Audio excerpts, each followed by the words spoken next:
সুন্দরবনের শরণখোলা রেঞ্জের দুবলার চরে রাস উৎসবের আড়ালে হরিণ নিধনের চেষ্টা চলছিল। বহু বছর ধরে সুন্দরবনের গহীনে হয়ে আসছে রাস পূজা আর সাগরের নোনা জলে পূর্ণ স্নান।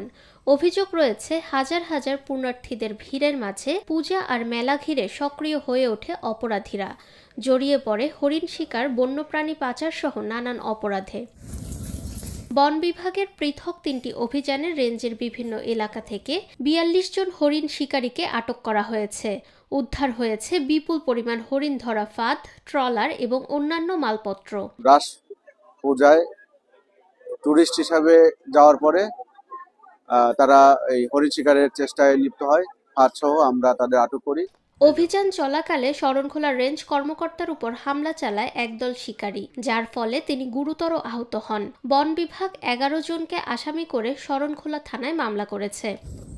বন বিভাগের তথ্য অনুযায়ী দুষ্কৃতিকারীরা পুণ্যার্থীর ছদ্মবেশে বনাঞ্চলে প্রবেশ করে। তারা রাস উৎসবের পাস সংগ্রহ করে হরিণ শিকারের বড় পরিকল্পনা করেছিল। শিকারীরা অত্যন্ত হিংস্র ও বেপরোয়া এবং তাদের পরিকল্পনা সফল হলে শতাধিক হরিণ মারা যেত। তবে বন বিভাগের কঠোর নজরদারি ও অভিযান তাদের লক্ষ্য ব্যর্থ করেছে।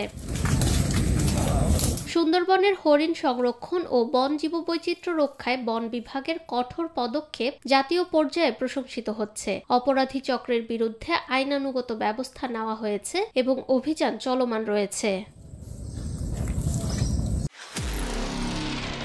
নিরপেক্ষ, সত্য প্রকাশে আপোষহীন।